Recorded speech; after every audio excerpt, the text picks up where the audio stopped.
Hello दोस्तों, स्वागत है आप सभी का एक और नए वीडियो में। और मैं आज आप सभी के लिए एक बार फिर से लेके आ गया हूँ सब्सक्राइबर्स द्वारा भेजी हुई कुछ बेहद ही खौफनाक कहानियों को लेकर। दोस्तों, आज की कहानियाँ बेहद ही क्रीपी होने वाली हैं, क्योंकि आज की कहानियाँ हैं कुछ बेहद ही खौफनाक सच्चे इंसिडेंट्स। अगर आपको अपने साथ घटी कोई पैरानॉर्मल घटना मुझे बतानी हो तो आप उसे स्क्रीन पर दिख रही मेरी इंस्टाग्राम आईडी या फिर मेरे व्हाट्सएप नंबर के थ्रू मुझ तक पहुंचा सकते हो। आपकी स्टोरीज सुनाने में मुझे बहुत ही खुशी होगी। दोस्तों, आज की फर्स्ट स्टोरी जो मैं आपको बताने जा रहा हूँ ये एक मशहूर रेस्टोरेंट के बारे में है। मैं आपको कुछ रीजंस की वजह से इस रेस्टोरेंट के बारे में ज़्यादा डिटेल में नहीं बता सकता, इसीलिए मैं आपको ले चलता हूँ सीधा इस घटना की तरफ। ये घटना घटी थी एक ऐसे रेस्टोरेंट में जो कि जब से खुला था तब से ये अपने ओनर्स को काफ़ी ज़्यादा प्रॉफिट कर रहा था, और ये खुलने के कुछ ही समय में अपने आसपास के एरिया में इतना पॉपुलर हो गया था कि दूर दूर से लोग उस जगह पर अपने शादी आदि फंक्शन वगैरह के अरेंजमेंट्स करवाते थे। ये जगह काफ़ी कम समय में पॉपुलर हो गई थी। उस जगह की लगभग 200 सालों में कई बार रिपेयरिंग हुई थी, क्योंकि वो जगह काफ़ी पुरानी थी। उस बिल्डिंग की एक खास बात ये भी थी कि वो एक 3 फ्लोर का ऐसा रेस्टोरेंट था जिसकी पूरा स्ट्रक्चर वुड यानी लकड़ी से बनी हुई थी, जो कि एक वे में काफ़ी ज़्यादा यूनिक था। इंसिडेंट जो मैं आपको बता रहा हूँ ये साल 1985 का है, और बात तब की है जब उस रेस्टोरेंट में एक नए शादीशुदा कपल की पार्टी का अरेंजमेंट किया गया था। रेस्टोरेंट वाले अपने कस्टमर्स का काफ़ी ज़्यादा ख्याल रखते थे, इसीलिए उन्होंने वहाँ पर अपना एक खुद का बैंड भी रखा हुआ था जो कि काफ़ी अच्छा म्यूज़िक प्ले करता था। उस इवेंट में कपल के गेस्ट और दोस्त सभी लोग वहाँ पर आए हुए थे और उनको मुबारकें दे रहे थे। सभी लोग काफ़ी ज़्यादा खुश लग रहे थे। सभी लोग दुआ कर रहे थे कि वो नया शादीशुदा जोड़ा एकदम खुशी से अपनी ज़िंदगी बिताए। उसी टाइम पर एक छोटी सी लड़की उस जगह पर इधर से उधर घूमने लगी और सभी लोगों से कहने लगी कि उसे कहीं से जलने की स्मेल आ रही है। उसने ये बात कई बड़े लोगों से कही, यहाँ तक कि अपनी माँ से भी, पर उसकी माँ ने उसे जवाब दिया कि उन्हें कोई भी स्मेल नहीं आ रही है। और इसी वजह से बाकी के सभी लोगों ने भी उस लड़की को इग्नोर करा और अपनी अपनी पार्टी में व्यस्त रहे। वो लोग वहीं खड़े रहे और अपना एंजॉय करते रहे। वो छोटी लड़की जो कि बार बार सबको जाकर बोल रही थी, अब उसे एक जगह से धुआं निकलना दिखाई देने लगा। खतरा काफ़ी नज़दीक आ गया था, पर किसी को इस बारे में खबर तक ना थी। नीचे वाली फ्लोर पर लगातार लाल आग लग चुकी थी और वो काफ़ी तेज़ी से फैले जा रही थी। यहाँ तक कि वो बिल्डिंग क्योंकि लकड़ी की थी इसीलिए उसको खाक बदलने में ज़्यादा देर बिल्कुल भी नहीं लगती। लोग तब तक अपनी अपनी पार्टी में व्यस्त रहे जब तक उन्हें खुद जलने की स्मेल ना आने लगी, पर तब तक काफ़ी ज़्यादा देर हो गई थी। जब तक उन लोगों ने ध्यान देना सही में शुरू करा उस वक्त तक आग काफ़ी ज़्यादा फैल चुकी थी और वो धीरे धीरे अब उस फ्लोर को भी अपने आगोश में ले रही थी। सभी लोग भागते भागते इधर से उधर जाने लगे सीढ़ियों की ओर। सभी लोग एक दूसरे के ऊपर चढ़ चढ़ के निकल रहे थे, ज़ोर ज़ोर से चिल्ला रहे थे। सब कोशिश कर रहे थे कि उस जगह से ज़िंदा निकल के भाग जाएं, पर किसी के लिए कोई रास्ता नहीं था, क्योंकि जब वो सीढ़ी पे आए तो उन्होंने देखा कि नीचे वाला फ्लोर ऑलरेडी जल रहा है और वो बीच सीढ़ी पर ही फंसे रह गए। अब सभी लोग ऊपर वापस भागना चाहते थे, बट कोई फ़ायदा नहीं था, क्योंकि उनके आगे भी आग थी और पीछे भी। आगे वाली आग ने उनके शरीर को जलाना शुरू कर दिया। उन सभी लोगों की खाल धीरे धीरे जलने लगी। वो लोग जितनी ज़ोर से हो सकता था उतनी ज़ोर से चीख रहे थे, पर आग धीरे धीरे सब कुछ निगले जा रही थी। तभी उनमें से एक आदमी जिसके शरीर में आग लग चुकी थी वो काफ़ी तेज़ी से भागता हुआ खिड़की के पास गया और उसने तीसरे फ्लोर से सीधा नीचे छलांग मार दी। जब और लोगों ने ये सब देखा तो उन लोगों के मन में भी यही आया कि हो सकता है कि शायद इससे वो बच जाएं, और उन्होंने एक आखिरी कोशिश करी। उस रात जो लोग उस समय उस जगह से बाहर की ओर से निकल रहे थे उन लोगों ने देखा कि तीसरे फ्लोर से ऊपर से धड़ल्ले से कई सारे लोग जलते हुए ऊपर से नीचे कूद रहे थे। वो लोग बताते हैं कि उनके सामने जलती हुई जब वो लाशें गिर रही थी वो बिल्कुल लाल रंग की टॉर्च जैसी दिख रही थी। आसपास के लोग जिन्होंने भी ये चीज़ देखी उन्होंने उनकी मदद करने की काफ़ी कोशिश करी, पर आग इतनी भयानक थी कि वो कुछ भी ना कर सके। धीरे धीरे वो पूरी बिल्डिंग जल गई और कोई कुछ नहीं कर पाया। बाद में फायर फाइटर्स आए और उस जगह की आग को बुझाने में उन्हें कई घंटों की मशक्कत करनी पड़ी। जब तक वो लोग अपना काम कर पाते तब तक वो पूरा रेस्टोरेंट जलकर खाक में मिल चुका था। आग बुझाने के बाद जब वे लोग उस पूरी जगह की तलाशी ले रहे थे तो उन्होंने जो चीज़ देखी वो बेहद ज़्यादा दर्दनाक और इंसानियत को डरा देने वाली थी। दर्जनों लोगों की लाश इधर से उधर पड़ी हुई थी, बिल्कुल जली हुई। सबके चेहरे उसी मुद्रा में खुले हुए थे जिस अवस्था में वो लोग मारे गए थे। किसी लाश का मुंह पूरा खुला हुआ था तो किसी ने अपने हाथ आगे की ओर फैलाए हुए थे, शायद इस उम्मीद में कि कोई उन्हें आकर बचा लेगा, पर ऐसा हुआ नहीं। जब वो लोग ऊपर सीढ़ियों के पास गए तो वहाँ उन्हें एक के ऊपर एक 15 कंकाल मिले, क्योंकि उनकी खाल तो बुरी तरीके से जल चुकी थी और बस थोड़ा बहुत मांस ही शेष रह गया था। वो लोग इस नज़ारे को देखकर बेहद ज़्यादा दंग रह गए थे। इस खौफनाक घटना को धीरे धीरे 7 दिन बीत गए थे। आसपास के पड़ोसी लोग जो उस रेस्टोरेंट के नज़दीक रहते थे वो अब भी उस खौफनाक रात की भयानक यादों में जी रहे थे। रेस्टोरेंट की हालत अब भी बिल्कुल वैसे ही थी, पर तभी रात के ठीक 2 या 2:30 बजे के आसपास के पड़ोसियों को कुछ अजीब सी आवाज़ आने शुरू हो गई। उन्हें आवाज़ आने लगी बैंड वाले म्यूज़िक की, वो जो अक्सर लोग शादी में बजाते हुए जाते हैं। धीरे धीरे आवाज़ नज़दीक आती जा रही थी। लोग सोच रहे थे कि शायद आसपास में किसी जगह पर ये इवेंट हो रहा होगा, पर सबसे ज़्यादा हैरानी की बात तो ये थी कि रात के 2:30 बज रहे थे और लोगों किसी को भी नहीं पता था इस बारे में, क्योंकि यदि आसपास में ऐसा कुछ होता तो लोगों को ज़रूर पता चल जाता। जब आवाज़ एकदम तेज़ हो गई तो वो लोग अपनी खिड़की के पास गए और अपनी खिड़की खोल के उन लोगों ने बाहर देखा, और जब उन्होंने देखा वो एकदम दंग रह गए।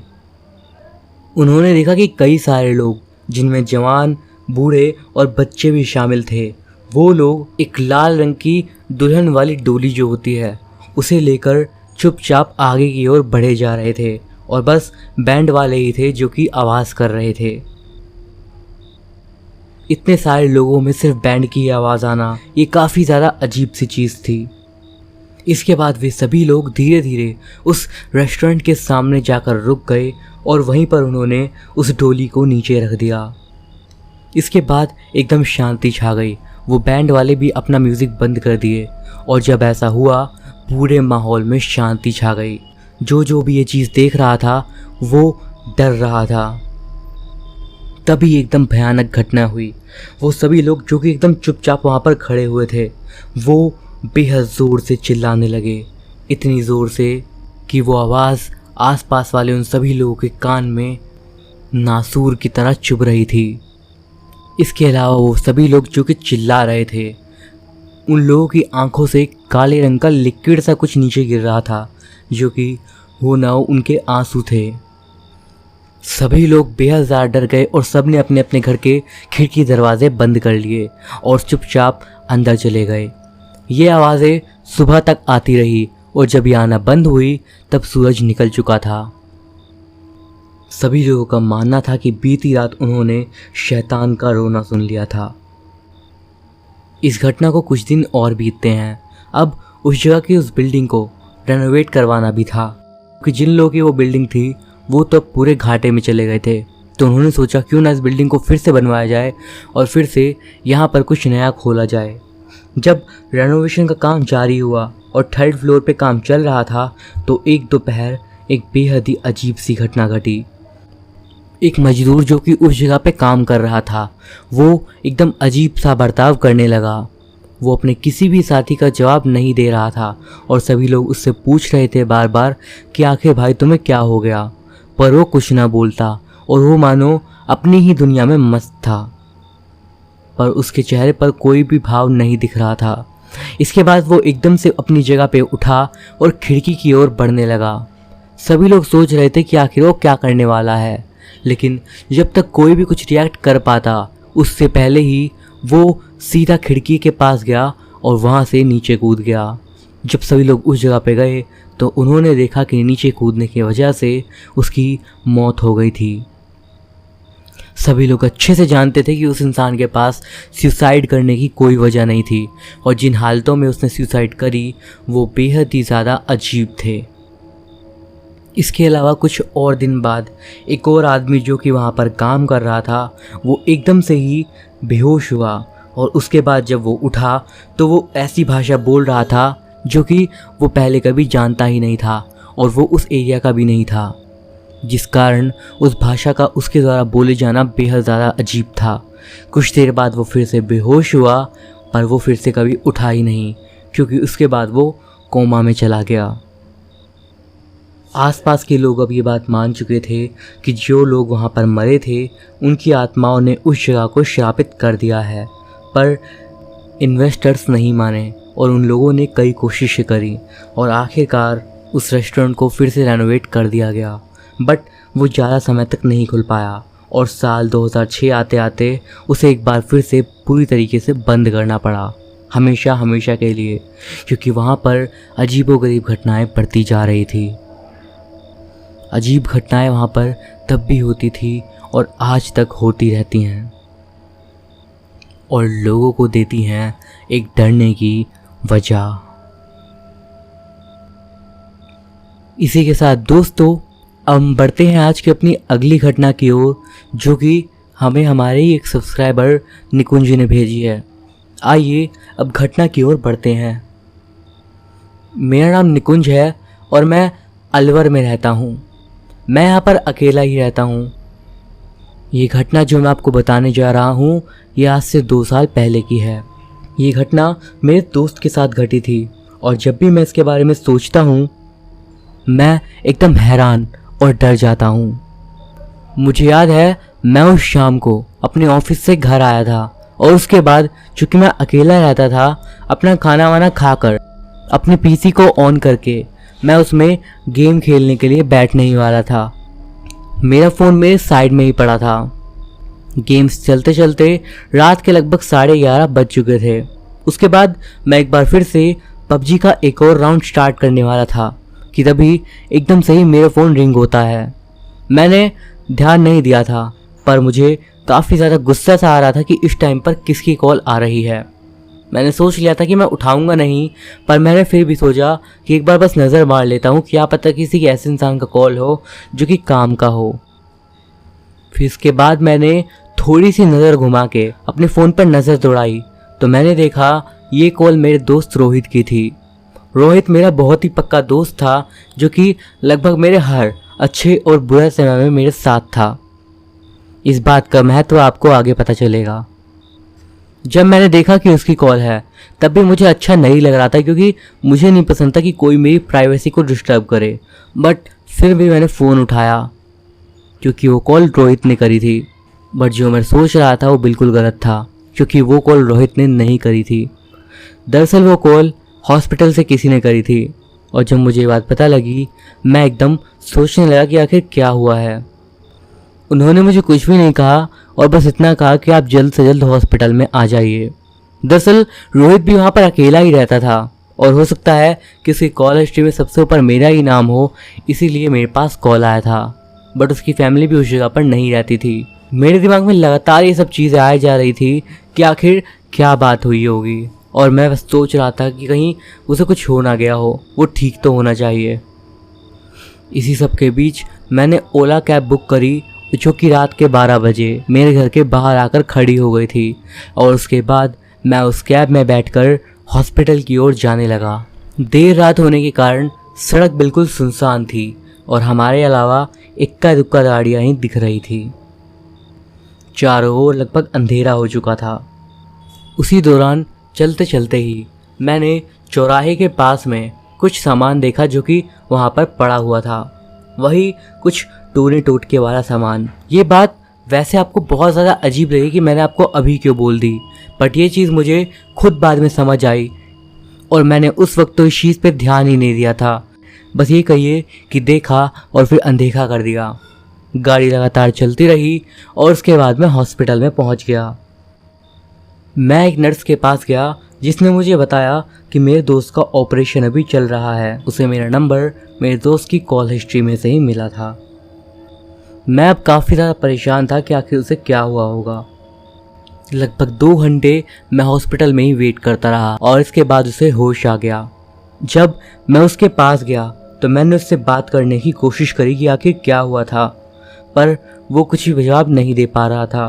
पर अब वो कम से कम ठीक था, पर उसे देखकर ऐसा लग रहा था कि वो बस उठा है और उसे कुछ भी याद नहीं था कि उसके साथ आखिर हुआ क्या था। उसके बाद तभी वहाँ पर वो नर्स आती है और उसने मेरे से कहा कि मुझे हॉस्पिटल का बिल देना होगा और अभी मेरे दोस्त को आराम की सख्त ज़रूरत है।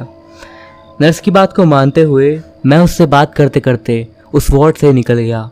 नर्स ने मुझे बताया कि जब मेरा दोस्त उस जगह पर आया था तो उसकी हालत बेहद ही ज़्यादा अजीब और डरावनी थी।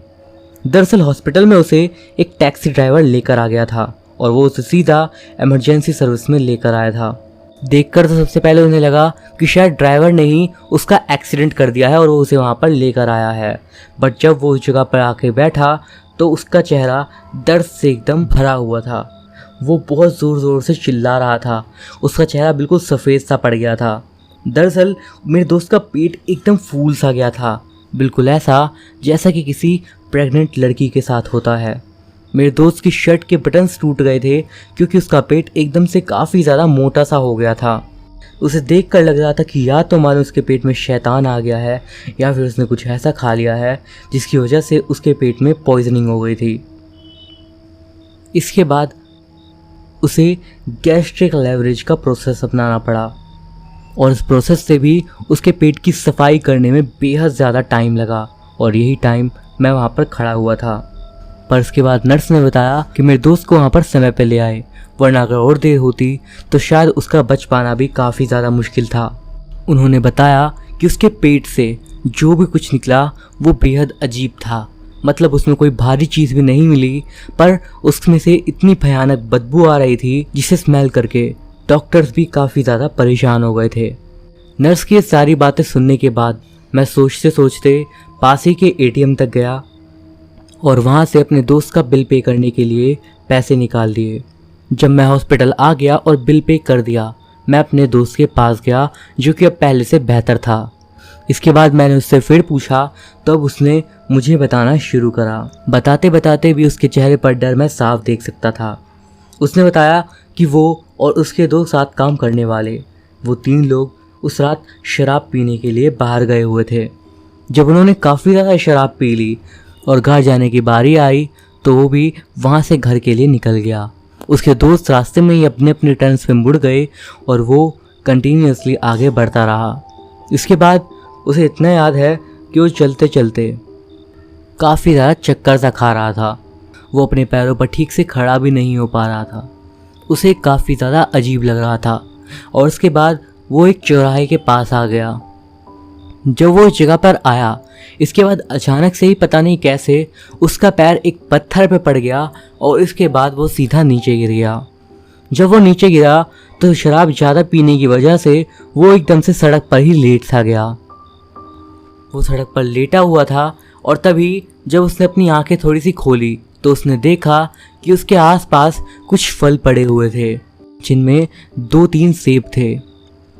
नशे में तो वो था ही और उसे ज़्यादा कुछ समझ में नहीं आ रहा था। उसने एक सेब को अपने हाथ से पकड़ा और अपना मुंह खोला और उसके बाद उस सेब को खाने लगा। जैसे ही उसने पहली बाइट ली, एकदम से ही उसे लगने लगा कि कोई उसके पास खड़ा हुआ है और उसके बाद जैसे ही उसने पीछे मुड़ के देखा तो उसने पाया कि उसके पीछे एक काफ़ी ज़्यादा लंबा आदमी खड़ा हुआ है। वो आदमी दिखने में बेहद ही ज़्यादा अजीब लग रहा था और डरावना भी। वो अब भी लगातार सेब खाए जा रहा था और वो उस आदमी को देख रहा था। वो आदमी गुस्से में उसकी ओर देख रहा था और ऐसा लग रहा था कि मानो उसने कुछ बहुत ही भयानक कर दिया हो। इसके बाद रोहित ने उसके चेहरे को और ध्यान से देखने की कोशिश करी और उसने ये पाया कि वो किसी इंसान जैसा चेहरा तो नहीं लग रहा था। नशे की हालत में उसने दूसरा एक सेब जो कि वहाँ पड़ा हुआ था वो उठाया और उस आदमी की ओर ऊपर की ओर करके बढ़ाने लगा। इसी बीच दूसरी तरफ से एक गाड़ी तेजी से उस ओर आने लगी। उसकी लाइट उसकी आंखों पर पड़ रही थी, पर उसके सामने वो आदमी था। वो सोच रहा था कि वो क्या करे। इतने में ही वो गाड़ी जो आ रही थी वो उस आदमी के आर पार से निकल जाती है और जिस जगह पर वो आदमी था वहाँ बस कुछ धुआं धुआं सा रह जाता है। इसके बाद वो गाड़ी सीधा उसके सामने आकर तेजी से ब्रेक लगाकर रुकती है और उसके अंदर जो ड्राइवर था वो खिड़की से बाहर निकलते हुए बोलता है, अबे दिखता नहीं है क्या तुझे? मरना है तो किसी और की गाड़ी के सामने जाके मर, मेरे आगे क्यों आ रहा है? इसके बाद एकदम से ही मेरे दोस्त को पेट में बेहद तेज दर्द चालू हो गया और उसका पेट उस ड्राइवर और उसने अपनी आंखों से ही बढ़ता हुआ देखा, जो कि एकदम से ही काफ़ी मोटा सा हो गया और उसे काफ़ी ज़्यादा दर्द हो रहा था, जिसके बाद वो बेहोश हो गया। भला उस ड्राइवर का जो कि उसे हॉस्पिटल में ले आया, जिसकी वजह से उसकी मदद हो गई, वरना वो शायद बचता ही नहीं। जब मेरे दोस्त ने वो सेब वाली बात मुझे बताई तो एकदम से ही मेरे दिमाग में वो बातें आने लगी जो कि मेरी मम्मी मुझे बताती थी।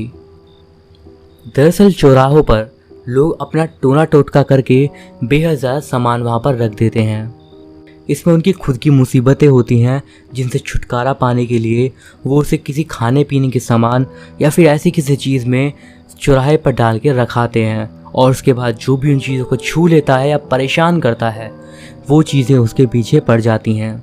शायद मेरे दोस्त ने भी उस रात उस सेब को खाकर ऐसी ही एक गलती कर दी थी, जिस कारण वो बूढ़े आदमी की आत्मा उससे नाराज़ हो गई और उसको तंग करने लगी, यहाँ तक कि उसे मारने की भी कोशिश कर दी, जिसका मतलब सीधा था कि वो बूढ़ा आदमी और कोई नहीं, एक आत्मा था। इस चीज़ से एक बात तो साबित हो गई कि मरे हुए लोग कभी भी अपनी चीज़ों को नहीं छोड़ते। इसी के साथ दोस्तों अब हम बढ़ते हैं आज की अपनी आखिरी घटना की ओर। ये चीज़ मेरे साथ कुछ टाइम पहले मेरे एक नए अपार्टमेंट में हुई थी। मुझे नहीं पता आप इस चीज़ को हॉरर कंसीडर करते हो या नहीं, बट मैं आपसे कहना चाहूँगा कि ये बिल्कुल सच्ची चीज़ है और हो सकता है कि ये पैरानॉर्मल से जुड़ी हुई ना भी हो, बट पर्सनली मैं इसको वैसे ही देखता हूँ। आपके इस पे क्या थॉट्स हैं आप मुझे बताइएगा।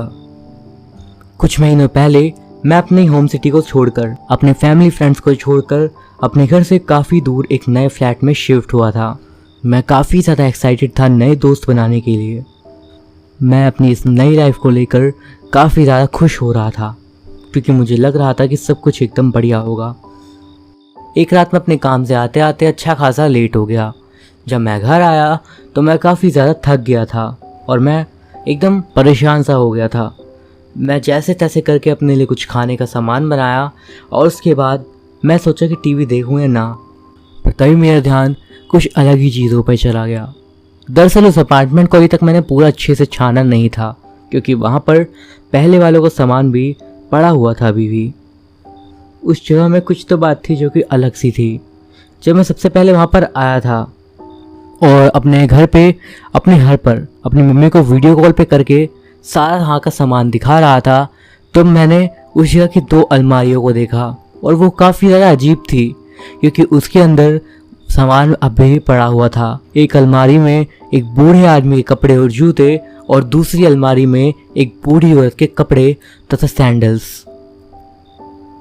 इसके अलावा उस घर में मुझे कई जगहों पर एकदम से ही ऐसा लगता कि वहाँ पर एकदम से ही कुछ ठंडक सी हो जाती, जैसे कुछ एरिया एकदम गर्म से और एक जगह पे पर्टिकुलर प्लेस पे आकर मेरे को एकदम ठंडी सी लगने लगती।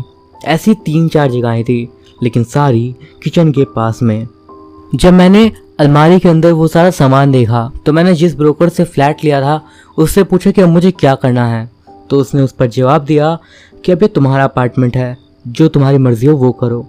मैंने उस सामान को किसी को देने की सोची पूरी बिल्डिंग में, पर किसी को भी उस सामान में कोई इंटरेस्ट नहीं था। सारा सामान मैंने आखिरकार कूड़े में ही डाल दिया क्योंकि मेरे पास और कोई ऑप्शन नहीं था और मैं उस सामान से परेशान हो गया था। मेरे ख्याल से इसी पॉइंट पर मैंने एक गलती कर दी थी क्योंकि इसके ठीक बाद ही वो बदबू आना शुरू हुई। एक ऐसी बदबू जो कि मैंने कभी नहीं वहाँ पे सूंघी थी, पर इस घटना के बाद से वो स्मेल वहाँ पर डेली आने लगी। ये स्मेल कुछ ऐसी होती जो कि बहुत ज़्यादा स्ट्रॉन्ग थी, पर मैं इसे आपको एक्सप्लेन नहीं कर सकता। जैसे कोई चीज़ मर गई हो या फिर बेहद बुरी तरीके से सड़ रही हो, ये काफ़ी ज़्यादा अनईज़ी कर देने वाली स्मेल थी, क्योंकि अगर आप इसमें काफ़ी देर तक रहते तो शायद बेहोश भी हो जाते। इसके अलावा जब ये सब चीज़ें होनी शुरू हुई तो मेरे को लगा कि वो हमारे पड़ोस वाली आंटी भी सही कहती हैं, क्योंकि उन्होंने मुझसे कहा था कि उस जगह पर काफ़ी मोटे मोटे चूहे हैं, और मुझे लगा कि उनमें से ही कोई एक चूहा वहाँ मर गया होगा, जिसकी महक वहाँ पर महक रही थी। इसके बाद मैंने पूरा अपार्टमेंट हर जगह से छान मारा, बट मुझे कहीं पर भी ऐसा कुछ नहीं मिला जिसकी वजह से वो स्मेल आ रही हो। एक और अजीब चीज़ ये थी कि ये स्मेल हमेशा बस किचन एरिया के आसपास में ही आती रहती थी, और सबसे ज़्यादा आती थी मेरे फ्रिज के ऊपर के सीलिंग वाले एरिया में। मैंने उस जगह को काफ़ी अच्छे से देखा, बट मुझे कहीं पर भी ऐसा कोई वेंट या फिर ऐसा कुछ नहीं दिखा जहाँ से वो बदबू आ सके। पर कई बार होता कि दूसरे रूम्स में भी आती, पर इसके अलावा डाइनिंग रूम में अधिकतर। ये स्मेल कुछ घंटों तक लगातार आती रहती है, उसके बाद एकदम से गायब हो जाती। जब कई दिनों तक मुझे स्मेल के बारे में कुछ नहीं पता चला, तो मैंने फाइनली उस बिल्डिंग के मेंटेनेंस वाले को पकड़ा और मैंने उसे बताया कि देखो यहाँ पर आखिर क्या प्रॉब्लम है, इसे सॉल्व करो। वो मेरे घर आया और उसने अपने तरीके से पूरी छानबीन कर ली, बट उसे भी वहाँ पर उस स्मेल का कोई भी ट्रेस नहीं मिला। पर वो स्मेल भी उस वक्त तक वहाँ से चली गई थी। पर वो जब चला गया, वो स्मेल रात के टाइम फिर से आने लगी और मेरा दिमाग एक बार फिर से ख़राब हो गया। मैंने एक बार फिर से उसे कॉल किया और अगले दिन वो फिर से आया और एक बार फिर से वही हुआ। वो स्मेल फिर से आना बंद हो गई। वो जाने के लिए तैयार हो ही रहा था, पर मुझे कहीं ना कहीं लग रहा था कि थोड़ी देर में वो स्मेल फिर से आएगी। मैंने उसे कहा कि तुम मेरे बेडरूम में कुछ जगह देख लो। मैंने उसे ऐसे ही काम में उलझा दिया और आधे घंटे के बाद एकदम से वो स्मेल फिर से आने लगी। अब मुझे पता था कि मुझे क्या करना है। मैंने फ़ौरन उसे बुलाया और उसे ये सब दिखाया। इसके बाद उसने मुझसे बताया वो उस बिल्डिंग में पिछले 15 साल से काम कर रहा है, पर उसे कभी भी ऐसी चीज़ नहीं देखने को मिली जो कि इस बार हो रही थी। और सच में काफ़ी ज़्यादा अजीब बात थी। उसने भी ये देख लिया था कि वो स्मेल कितनी भयानक थी, इसीलिए अगले दिन उसने सीधा कॉन्ट्रैक्टर को ही उस बिल्डिंग में ले आया। जब वो कॉन्ट्रैक्टर वहाँ आया तो उसकी परमिशन से उसने किचन के आसपास की दीवारें थोड़ी बहुत तोड़वाई ताकि वो कुछ चेक कर सके, पर वहाँ पर ऐसा कुछ भी नहीं मिला जिस कारण वो स्मेल आ रही हो। जब उन्हें तब भी कुछ नहीं मिला तो उन्होंने उस जगह के ड्रेन्स को पूरे अच्छे से साफ़ करवाया, ये सोच के कि कहीं वहीं से ये स्मेल ना आ रही हो, पर ऐसा कुछ भी नहीं था। मैं बस देख रहा था क्योंकि मुझे चाहिए था कि वो स्मेल ना आए, लेकिन इसके बाद वो स्मेल आना बंद हो गई, कुछ दिनों के लिए कम से कम। लगभग धीरे धीरे 1 महीना बीत गया, पर इसके बाद वो बदबू एक बार फिर से वापस आना शुरू हो गई और इस बार पहले से भी ज़्यादा तेज़। पर इस बार एक अजीब बात थी, ये स्मेल आती और कुछ ही मिनट बाद वहाँ से गायब हो जाती। मैं इस चीज़ से काफ़ी ज़्यादा तंग आ गया था। पर इस बार भी जब मैंने कॉन्ट्रैक्टर से कांटेक्ट करा तो उसने इस बार मेरी हेल्प नहीं करी, क्योंकि पिछली बार भी दीवारें तोड़वाने पर भी कुछ नहीं मिल पाया था। मैं अभी भी इसी अपार्टमेंट में हूँ। कुछ टाइम और बीत गया, बट इस स्मेल वाले केस का कुछ भी इलाज नहीं हुआ। पर इसके बाद जब मैंने कुछ इंटरनेट पर इन सब चीज़ों के बारे में पढ़ने की कोशिश करी तो एक रात मुझे एक चीज़ के बारे में पता चला, जिस वजह से मुझे यकीन हुआ कि शायद ये कुछ पैरानॉर्मल से ही रिलेटेड था। दरअसल रशियन माइथोलॉजी के अनुसार एक डोमोवोई नाम की एंटिटी होती है जो कि हर एक घर में एक होती है और हर चीज़ पर नज़र रखती है। अगर माइथोलॉजी की माने तो ये 2 काम करती है, या तो ये आपके परिवार आपके घर को बचाएगी या फिर ये आपको बहुत ही ज़्यादा तंग करेगी।